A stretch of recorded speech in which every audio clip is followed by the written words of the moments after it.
Nassim Taleb defines the notion of anti-fragility as I want to be happy in a world I don't understand. I want to be happy in a world no matter what happens. So, for a company that takes debt, they are fragile. Anti-fragile companies benefit from stress. So, while fragile companies or fragile entities, whenever there's a little stress, chaos, or volatility, they suffer. Glass breaks. Anti-fragile entities actually benefit from chaos. The more chaos there is, the better an anti-fragile company. How did Nokia over a 5-year period go from 155 billion to 7 billion? Not because of Steve Jobs, although Steve Jobs and the iPhone played a role. It is because they forgot what made them that 155 billion behemoth. The story of Nokia's rise in the 20th century is a story of a company that innovated in new technologies, not because it made business sense. They just innovated in new technologies because they were interesting. A startup has no business being anti-fragile. What a startup needs to do is score. Startups, like mosquitoes, tend to be an all or nothing proposition. And you don't generally know which of the two you're going to get till the last minute. Welcome back. My next guest on the 1% project is Geeta Dattachari, the Chief Strategy Officer at Lux Asia and the author of the outstanding business newsletter Sunday Reads. Last year, Geeta and I delved into Nassim Taleb's concept of antifragility, a topic Geeta had explored in his newsletter number 147. We talked about the concept of antifragility, explaining how leading organizations like Amazon, Zoom, and InMobi, India's first unicorn, not only survived but thrived during uncertain times, and contrasted this with Nokia's transformation into a fragile organization. We discuss how, in uncertain times, fragile companies perish, resilient companies survive, and anti-fragile companies grow. We also talked about why startups should focus on scoring in their markets and act like a mosquito, a concept by Paul Graham, rather than being anti-fragile. Given the current landscape of artificial intelligence and the uncertainty it's causing in the workforce, this discussion has never been more critical. Which organizations will be able to adopt an anti-fragile mindset and grow as AI becomes mainstream? Subscribe to the show wherever you're listening to it. Do check out Geeta's newsletter. The link is in the show notes. We kick the discussion off by talking about what makes Amazon, Zoom, and InMobi anti-fragile. As context for your listeners, when I wrote, this was the day after we did a Twitter space. So Pritish and I did a Twitter space with three folks. Ravi Mehta, who was ex-chief product officer of Tinder, Shravan, who was Swagwala PM on LinkedIn, and Srinivas Casey, who at that time was VP and GM at InMobi, India's first unicorn. And the topic of that conversation was building anti-fragile companies. I went into that conversation with a 20,000 foot view saying, okay, this is what anti-fragile means, this is what fragile means. But they made it so real with their experiences at the different companies of what anti-fragility really looks like from the point of view of a company. So, what does anti-fragile mean? Okay, let me use an analogy. Everyone understands what fragile means, but let me start with that to explain what anti-fragile is. What is fragile? What is brittle? Glass. Glass is fragile. You apply a little pressure in the right way and it will break completely. So another way to look at it is things that are like glass don't like stress. Anything that stresses, anything that is chaotic, anything that is volatile is bad for them. So that's fragile. Then you have resilience. Again, a lot of people understand that. What is resilience? Things come at you, but you're still fine. Resilient companies or resilient people are a little bit like rubber. When there is pressure applied, they deform a little bit. But the moment the stress is removed, they bounce back. They're back to normal. So they're resilient. You throw any problem at them, they will be fine. So we've spoken fragile, resilient. Now let's look at anti-fragile. That is on the other side of that spectrum. Anti-fragile companies benefit from stress. So while fragile companies or fragile entities, whenever there's a little stress, chaos, or volatility, they suffer. Glass breaks.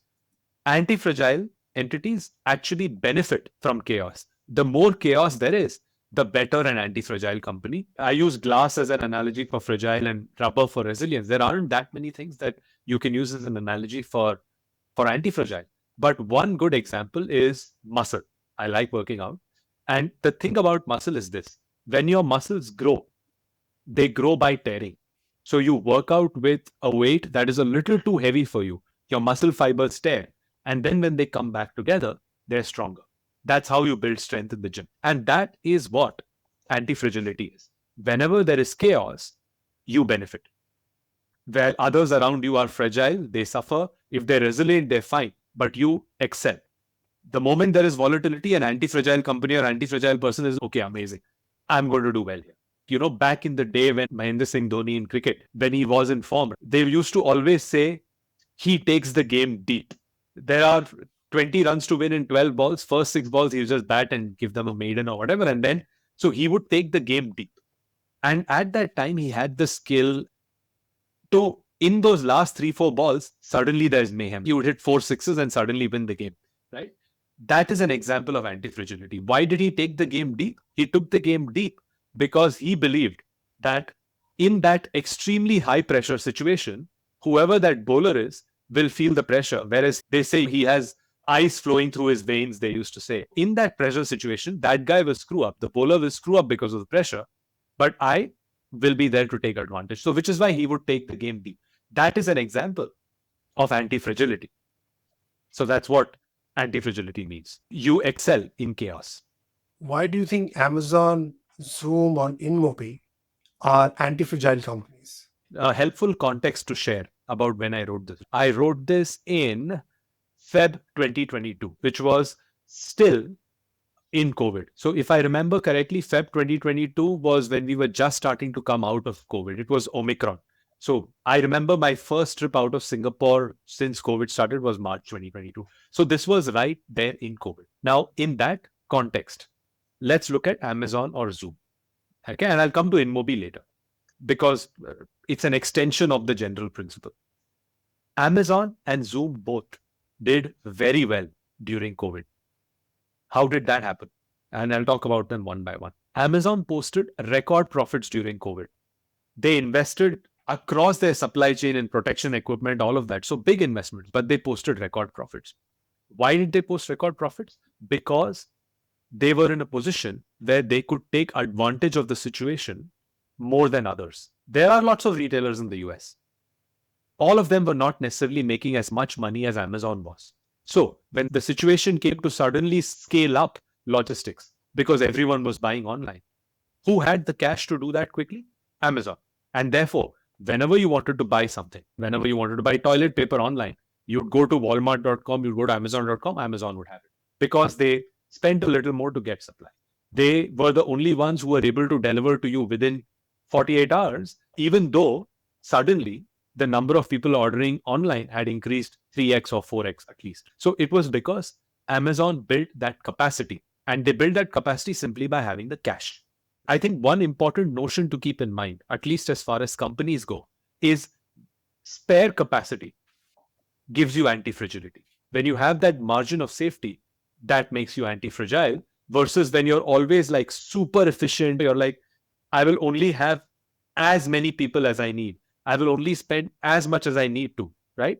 In those kinds of situations, the moment the world around you changes, you don't have the ability to invest. So that gives you anti-fragility.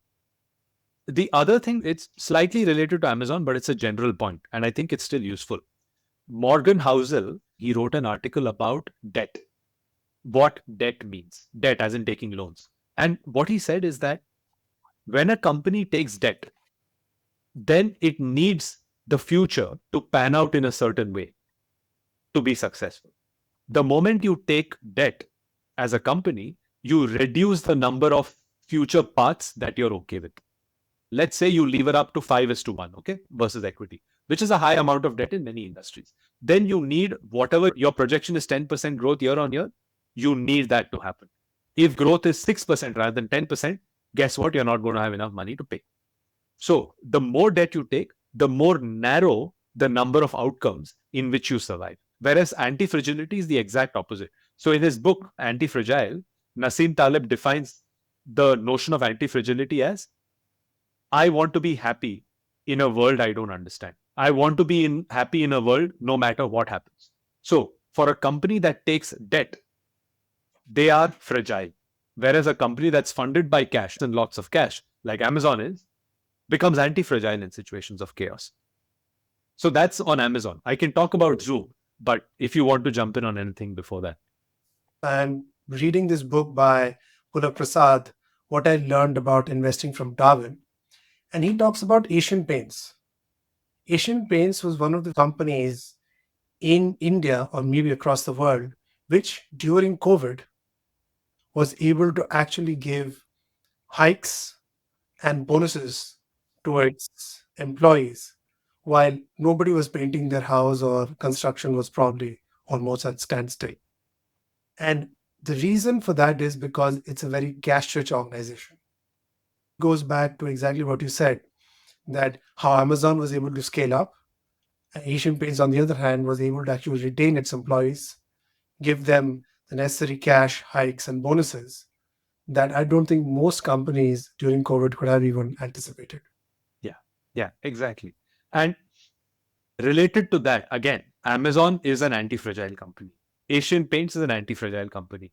Let's talk about something that was fragile in a situation like this. FTX, right? Now, everyone, it's not in fashion anymore, but for a long time, it was in fashion to just jump on FTX and say, what a shit company and all of that. They built a massive company, to be fair, but they failed because they needed the world to move in a certain way. They needed the value of those crypto assets to be above a certain level. And the moment the value of those assets fell, guess what? They had those assets in reserve against which they had given people cash because they were selling exotic options on crypto assets and so on. So they needed those assets to be at a certain level or above. And the moment that went down, suddenly bust. So that's an example of fragility in the sense that there are certain ways in which the world will develop in which you die, right? Then you're fragile. Whereas if your position is no matter what comes, I'll be able to adapt better than anyone else. If an asteroid hits the earth, all of us die. So anti-fragility also has a limit. But no matter what happens, I will cope better or I will do better than other people is also anti-fragility. And that's what Amazon had. That's what Zoom had. And we can talk about Zoom as well. Before we go there, FTX, a startup. Why startups can't be anti-fragile? Why can't startups have an anti-fragile mindset? Do you think startups can or they can't? 2 points before I answer that question. Right? Point number one, I was talking about FTX. FTX was not a startup when it died. It was fairly big, right? It had stadiums named after it. It had Tom Brady talking about it all the time. They were not a startup anymore, right? And they were a financial company that had people's money. They absolutely had to be anti-fragile. The fact that they weren't anti-fragile means that they neglected their responsibility to their consumers. Okay, so FTX, not a startup. Caveat number one. Caveat number two, I ran a company for 3 years in India and scaled it. It was a discounts app. I scaled it to about 250,000 users. But then I didn't see a path to doing it sustainably to 5 million users, and therefore I shut it down. So I have run a company before, but the caveat is this. Today I invest in startups, and I've invested in about 20 of them, and I have a new fund that I've just kickstarted as well, where which I'm investing from.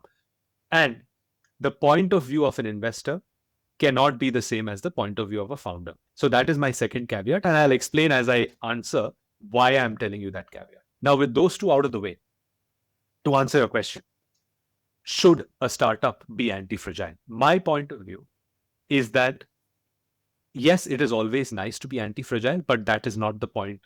That is not the objective of a startup. The objective of a startup is, and I'm talking about venture scale startups. There are others, there are lifestyle businesses. You start a business, which is a lifestyle business, that has a very different risk reward ratio. I'm talking about venture track startups. The objective of a venture track startup is not to be anti-fragile. Paul Graham has this article where he talks about startups and he says that startups are like mosquitoes. That is not a bad thing, by the way. A startup is like a mosquito. What he says, and I'm reading his line now. A startup is like a mosquito. A bear can absorb a hit, and a crab is armored against one. But a mosquito is designed for only one thing, to score. No energy is wasted on defense. The defense of mosquitoes as a species is that there are a lot of them, but of course, that is little consolation to the individual mosquitoes. Startups, like mosquitoes, tend to be an all or nothing proposition. And you don't generally know which of the two you're going to get till the last minute. Okay. So that's his quote. So this is not me saying startups are like mosquitoes. It's Paul Graham, and it resonates with me. The objective of a startup is to find a market which they can serve 10x better than anyone else and then scale, scale, scale. If they don't find that market, then shut down, start something else. Venture track startups. Again, not a lifestyle business and not a business that you scale slowly. This is a business that you want hyper growth. Now, that's why I think anti-fragility is beside the point. Of course, you should be anti-fragile to some level. You should have some cash in the bank. You should be, again, Paul Graham's words, you should be default alive, not default dead. You should have at least 1 year of runway. That gives you some anti-fragility. You hire good people. You experiment. You try different things. All of those things give you anti-fragility. But the point is not to be anti-fragile. The point is to score. The point is to find a market where you can become not a unicorn, but become $100 million company. So that's why I think a startup has, and what I said in the article as well, which was maybe a little more categorical than I'm saying now, a startup has no business being anti-fragile. What a startup needs to do is score. Now, let me just spend a little time explaining why I gave that second caveat. I'm an investor. From my point of view, I'm going to invest in 30 startups, okay, from a fund. 3 or 4 of them do well. One of them returns the fund, another returns, there's the standard venture economics. One returns the fund, the next one returns half the fund, and so on. I give a 25% IRR to my investors, and I'm happy. So for me, I just need that overall portfolio of 30 startups to have a certain distribution. I want all of them to be unicorns. Realistically, they will not be. But that is my experience. That is the experience I would have as an investor when I interact with startups. If you're a startup founder, your world is not the same as mine as an investor, simply because, let's say this was a probabilistic game. This was a probabilistic game of throwing a coin, heads or tails.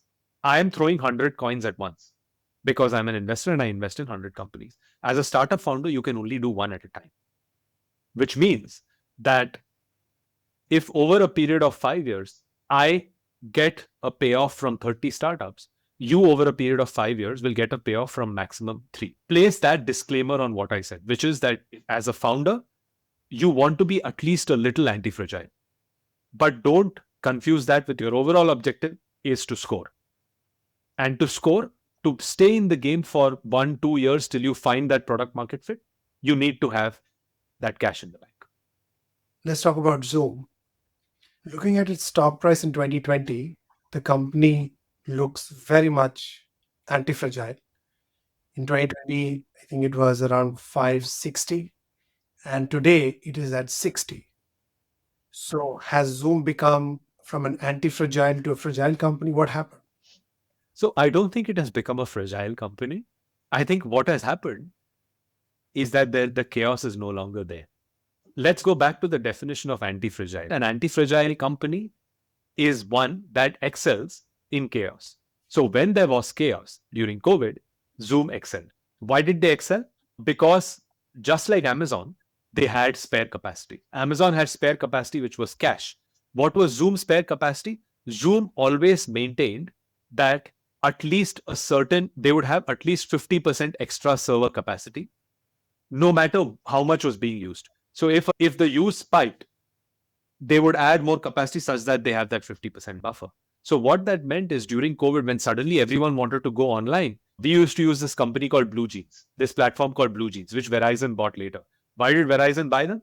Because beyond the point, Blue Jeans did not have the capacity to manage the demand suddenly. So they had to go to someone with deeper pockets. But Zoom had that 50% excess capacity. And therefore, when you wanted to host a call online, you check Blue Jeans, you check something else. The server is down. Zoom is working just fine.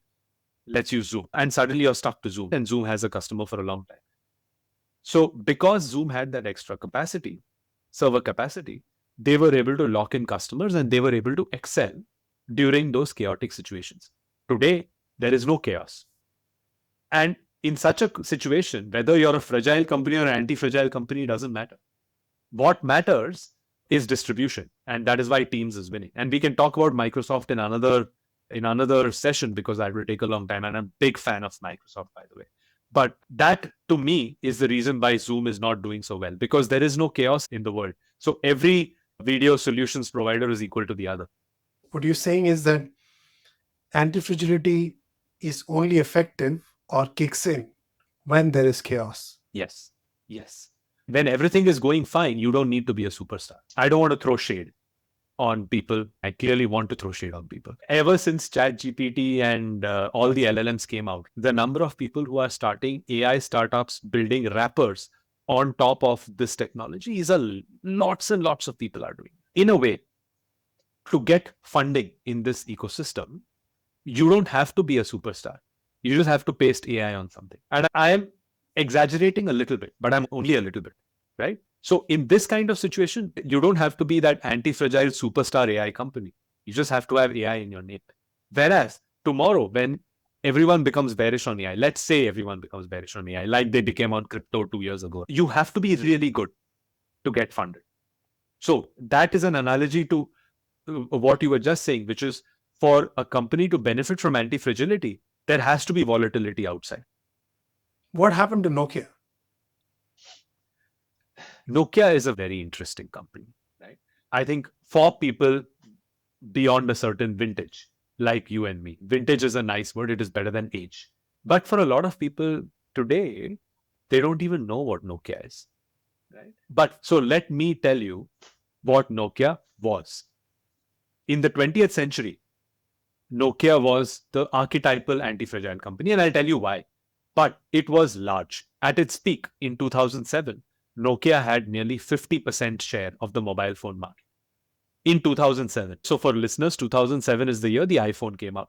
But at its peak in 2007, Nokia had 50% share of the mobile phone market. It was valued at 100 billion USD. It was a large company in 2007. 5 years later, 2012, it was almost bankrupt. It was in such a bad position, such a bad state, that when Microsoft acquired Nokia for 7 billion, everyone felt Microsoft had paid too much. And that's how it was worth 155 billion in 2007. 5 years later, even 7 billion felt like too much. So you look at it and you say, such a large company, and then it became zero, such a fragile company. And honestly, not even enough people talk about this, because everyone talks about Kodak. Oh, Kodak got out innovated and Kodak went bankrupt and blah, blah, blah. No, the story is Nokia. How did Nokia over a 5-year period go from 155 billion to 7 billion? Not because of Steve Jobs, although Steve Jobs and the iPhone played a role.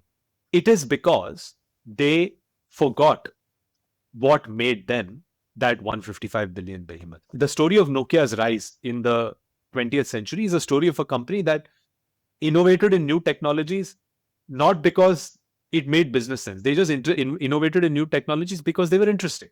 So in the 60s, digital transmission, data transmission technology started coming into being. And so this small Finnish company, it's a company from Finland. Finland has a population of 5.5 million. Mumbai has a population of 18 million or something. So Finland is small. But they were like, okay, digital data transmission, it seems interesting. Let me go and get into it. In the 70s, digital switches were a technology. And Nokia was like, oh, it looks interesting. I want to do it. I don't have chips. I don't have the funds to develop chips. Let me partner with this small company from the US called Intel. So they build digital switches. All of those. So they built all of these things without. And then when in the 80s, different companies came together to define the standards for GSM. And GSM was what mobile technology was back then. Now you have 5G and 4G, 3G. GSM was before 2G. So there was GSM, then there was 2G, 3G. So it's way back. It was defined in the 80s.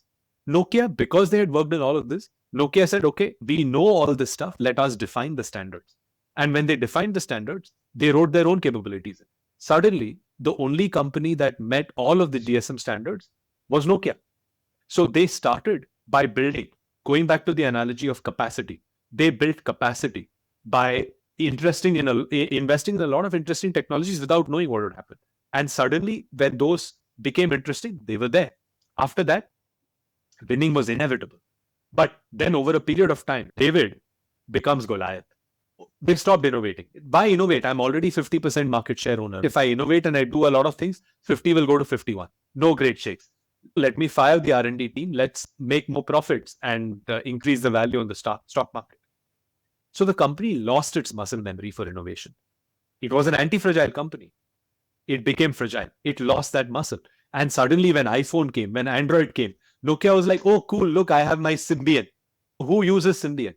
I should know, by the way, because after the iPhone came, after Android came, I got my first Android phone in 2011. So I persisted because I was like, no, Nokia is the best. But it wasn't. The CEO of Nokia at the time, it went bankrupt, wrote this memo to the organization called, I think he called it the burning platform. So what he said is, look, we are on a burning platform. Everything around us, iPhone, Android, everything is growing. We will die if we don't do something different. But yes, the company was on a burning platform. The unfortunate point is that it had forgotten how to jump. And so it just died. An interesting anecdote about Nokia. It's a company which started manufacturing toilet paper. Yeah, exactly. That's an anti-fragile company for you. They decided to do things that were interesting, and it could very easily have been a world which did not evolve in the way that would have mattered for Nokia, and then we wouldn't have heard of it. But it wouldn't have gone bankrupt. It could still continue selling toilet paper. That is 160 years of legacy. It didn't survive and went through a number of cycles of fragility and anti-fragility, and eventually a fragile company didn't exist. Yeah, I think that's one of Taleb's main points also on anti-fragility, which is that a fragile company or a fragile person or a fragile technology will not die tomorrow. If the world is not volatile, if the world is stable, a fragile company will also work. If the platform is flat, anyone can dance and they can continue dancing. But the probability of some volatility or some chaos in the future is 100%. If not in 5 years, then in 10 years. If not in 10 years, then in 50. So if you are fragile, you will die. You just don't know when. And the human body is fragile. We will all die. But anyway, that is philosophy. Never mind that.